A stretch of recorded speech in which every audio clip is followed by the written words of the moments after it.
Before we can actually start viewing houses, we first need to decide which regions to look at in more detail.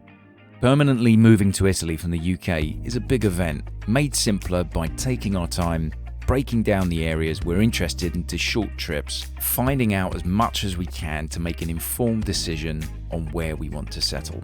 Similar to counties here in England, Italy is broken down into 20 regions, of which we're only looking into 3. We've been to Italy many times over the past 20 years, but know very little about the southern and eastern regions of Le Marche, Abruzzo and Puglia. One of these regions will eventually become our new home, but which one? This was our first trip to explore, and we decided to start with Le Marche, visiting 10 locations, the first of which being Urbino. The things I would like to remember about Urbino are it's a very, very pretty city. Is it a city because it's got a cathedral, is that right? It's high up. It's a university city. Lots of nice little restaurants, cobbled streets. It's pretty steep. It's got its own hospital. And library. Library, pharmacy, quite a lot going on. That's the only thing we didn't ask. We didn't find anybody to ask about annual events. Is it very windy in Urbino? They have a festival of wind. So I'd say it could be windy up there. Despite the fact when we arrived yesterday, it was absolutely belting it down with rain. Still a very nice evening, and it was very, I think, pretty busy for a Thursday night with people hanging around the streets. There's music, playing, lively bars, and I wouldn't say it was just young people, you know? It was kind of like a mixture. Yeah, it's a good mix, yeah. It wasn't, didn't feel like, oh my god, it's all kids. Yeah, good mix of people. Good mix of people, young and old. But the thing that struck me most was even at, say, 9 o'clock in the evening, from all of the windows and all of the houses, apartments in the town, you can hear the clanging of cutlery and plates and people enjoying dinner together and talking. Very friendly, very nice, very and that's the whole thing. I think encompasses the Italian culture. It's very social, very, very social. It's nice. It gives a good feeling. Urbino being the first stop, we're now driving an hour and 20 minutes to Sirolo by the sea for coffee and cornetto. Coffee and cornetto, and then after a coffee stop in Sirolo, we'll carry on to Treia. Oh yeah. Yeah. Not Offida yet. We're staying in Offida tonight. We're off to Offida. Off to Offida. In the mountains again. Yeah, it's quite high up. The autostrada runs along the coast, but there's probably a good 20 minutes of nice, windy mountain roads that take you up to Urbino. It's a nice little drive. Really pretty. A lot going on, and beautiful buildings. Loads of nice buildings, like they are where Nice. churches and Yeah, warm red brick buildings from the Renaissance. Famous for Raffaella. Is it Raffaello or Raphael? I think Raphael and Titian. Embarrassing. UNESCO World Heritage Site, and I can see that. Loads of works being done. Yeah, lots of works, renovations, maintenance, new roads being laid in good order. Very clean, as people like to say. It was very clean. It's very clean.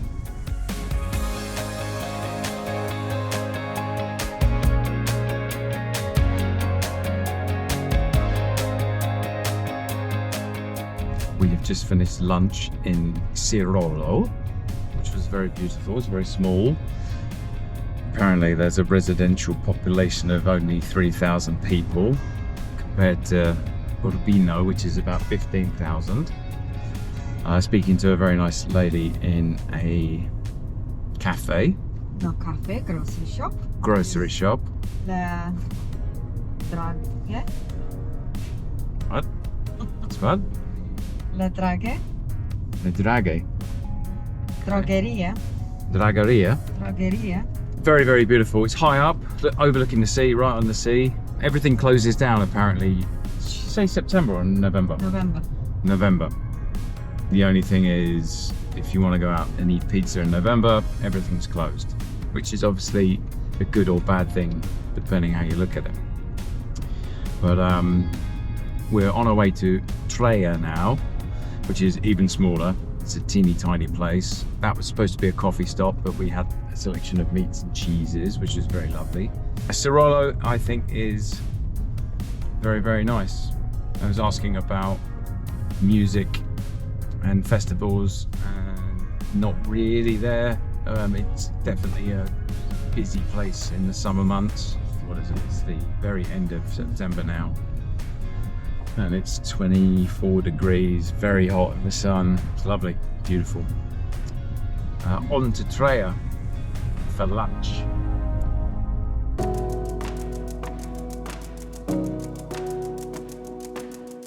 We've just left Treia, and now there's no one there.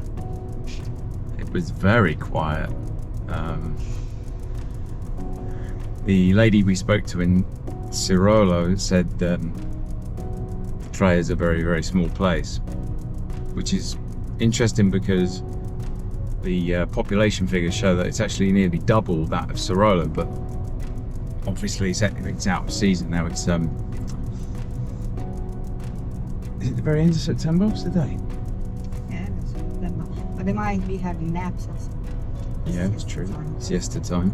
But it's the very end of September. It's still very, very beautiful, very, very pretty. Certainly higher up, more inland, but a bit of a ghost town today. Still nice. Still stopped at a little cafe on a balcony for coffee and a cake, but very, very, very quiet, which is great to see.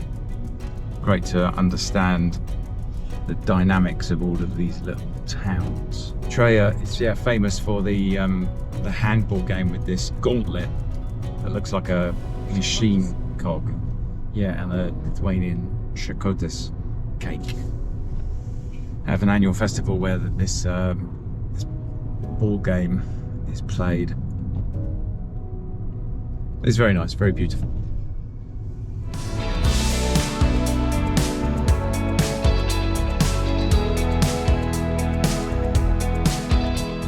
We are leaving Offida now, heading towards Ascoli Piceno,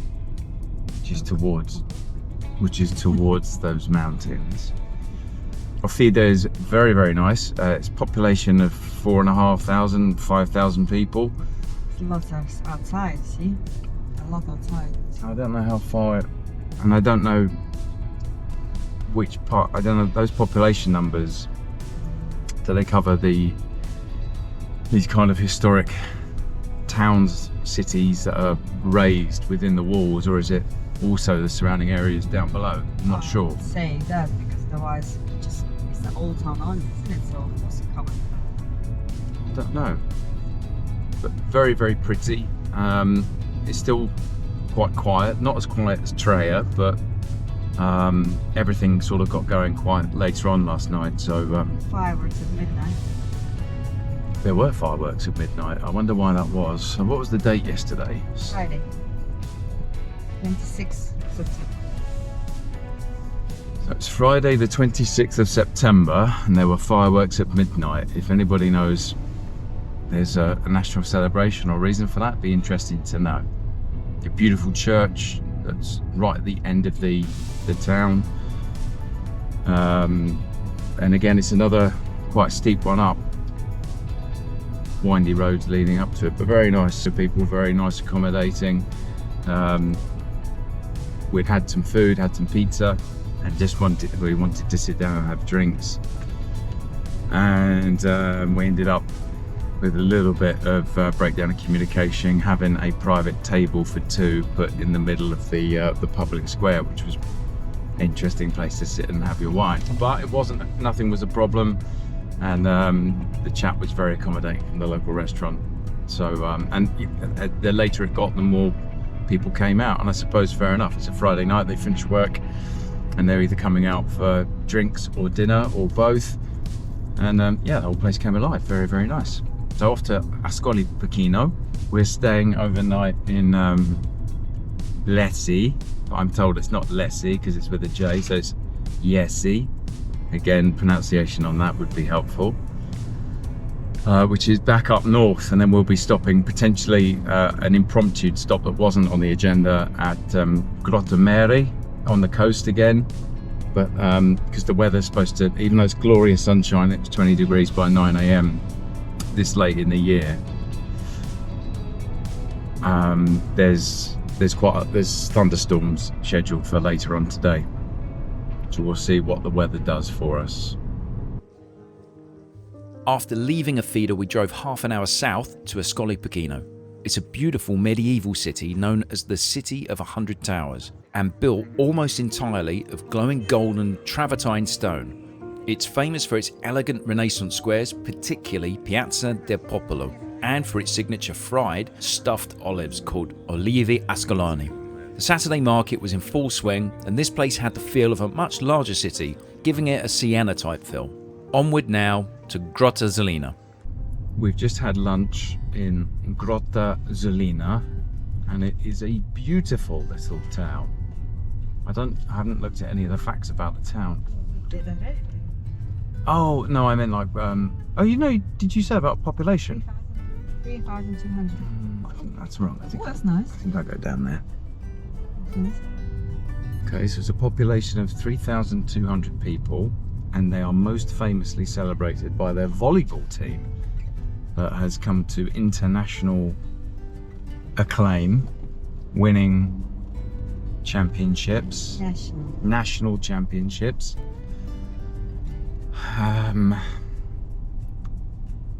And we just had one of the best lunches I think I've ever had in my life. It was extremely like being part of the family for an hour or so. Some wine, beautiful selection of meats. Found a new cheese I've never heard of that I'll be looking for back home. Agri torta something. Beautiful.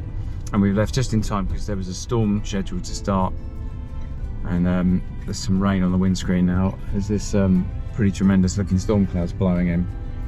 We're heading up to Jesi. We're staying there this evening, and the weather now tonight into tomorrow is looking pretty dodge. Just stormy. It's very, very stormy. So whether that means it's rainstorm or it's just thunderstorm and winds, we'll see. We shall see. We stopped off at Grottammare. Is it Grottammare? Which wasn't originally on the schedule. We stopped off at Grottammare, with the intention of having lunch, but we were a bit too early, and it's a beautiful seaside, really old school seaside location, but we were just a bit too early because everything was opening at 1 o'clock for lunch, and we were there at midday, and we didn't want to hang about too long to mess up the schedule too much. But it's kind of got that Viareggio feel, which is up in the north of Italy, old school sort of seaside. But look, I mean, it's like a summer, end of September. It's 27, nearly 28 degrees, and people on the beach, very, very warm. So yeah, we've got a 94-kilometer drive now up to Jesi. Hour and 6 minutes.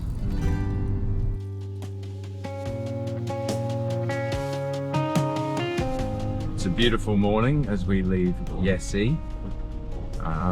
We just about managed to get to the car before the heavens have opened. The storm is knocking about until about lunchtime, and then the sun's back out, so it's nice that the weather can change quite quickly, and this is clearly on point with what we read about. What's the name of the range of the mountains here? Apennines? Apennines. The mountains can generate pretty stormy weather, but it can can blow in and blow away again. Dinner in Jesi last night. Went to a local pizzeria. Very busy, late. That's what happens here. Now, Yeah. Once again, you go out for dinner and 8 o'clock our dinner box was empty, and by the time we're leaving at 9, full. And Yeah. kids also, little kids.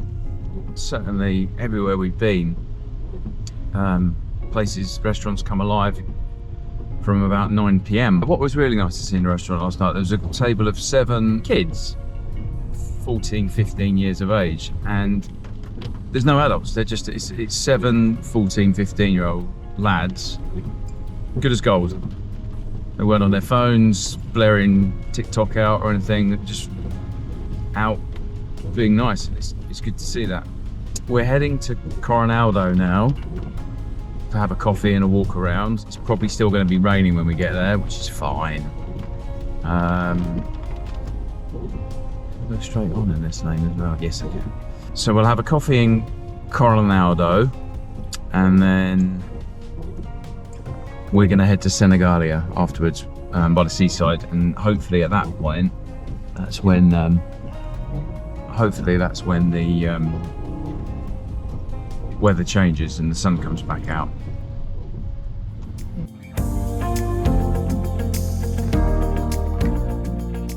Our stop in Corinaldo was absolutely worth the effort.